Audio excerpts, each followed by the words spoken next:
நாம் ஜீவனை நோக்கி போய் கொண்டிருக்கும் பொழுது அந்த பாதையில நாம் தொடர்ந்து நடக்கணும். வழி தவறாமல் அந்த பாதையில் தொடர்ந்து நடக்கக்கூடிய அந்த தீர்மானம் தேவன் நம்முடைய கரத்தில் தந்திருக்கின்றார். ஒவ்வொரு நாளும் நமக்கு அந்த ஒரு தெரிந்து கொள்ளுதல் உண்டு. நாம் தேவனுடைய பாதையில், தேவன் நமக்கு வைத்திருக்கின்ற சரியான பாதையில் நாம் நடக்க போகின்றோமா, அல்லாவது சாத்தான் நம்முடைய வாழ்க்கையில கொண்டு வருகின்ற இடையூறுகளை நாம் தடுக்கி விழுந்து நாம் திசை மாற போகின்றோமா? நீதிமொழி புஸ்தகத்துல 4வது அதிகாரம் 20வது வசனத்திலிருந்து 27வது வசனம் வரைக்கும் வாசிங்களேன். என் மகனே, என் வார்த்தைகளை கவனி, என் வசனங்களுக்கு உன் செவியை சாய். அவைகள் உன் கண்களை விட்டு பிரியாதிருப்பதாக. அவைகளை உன் இருதயத்திற்குள்ளே காத்துக்கொள்.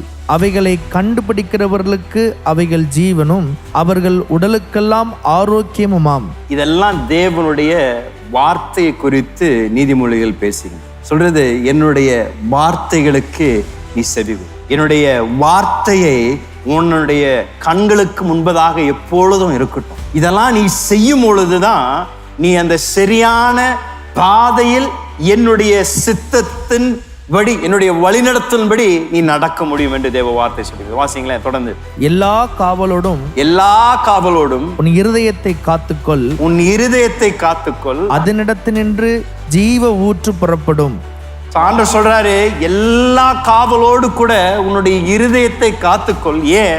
அதிலிருந்து ஒரு ஜீவ ஊற்று புறப்படுகின்றது என்று ஆண்டவருடைய வார்த்தை சொல்றோம். அப்படின்னா நம்மளுடைய மிகப்பெரிய ஒரு பொறுப்பு ஒவ்வொரு நாளும் நம்மளுடைய இருதயத்தை காத்துக்கொள்வது.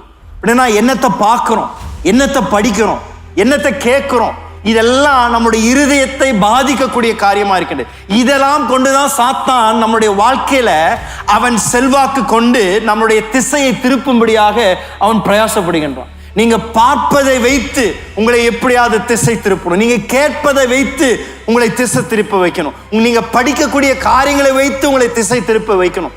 எப்படியாவது உங்களுடைய இருதயத்தில் ஒரு கலப்படத்தை கொண்டு வந்து நீங்கள் நடந்து கொண்டிருக்கின்ற பாதையிலிருந்து உங்களை திரும்பும்படியாக சாத்தான் உங்களுக்கு விரோதமாக ஒவ்வொரு நாளும் போராடுகின்றான். அதனாலதான் அவனுடைய வார்த்தை சொல்லி எல்லா காவலோடு கூட எல்லா தாப்பாலையும் நீங்க அடைக்கணும். எல்லா விதத்திலும் உங்களுடைய இருதயத்தின் கதவுகளை சரியாக சாத்திருக்கின்றதா என்று நீங்கள் பார்த்து ஒவ்வொரு நாளும் இருக்கும் பொழுது தேவ சித்தத்தில் தொடர்ந்து நடக்க தேவன் உங்களுக்கு உதவி செய்யும்.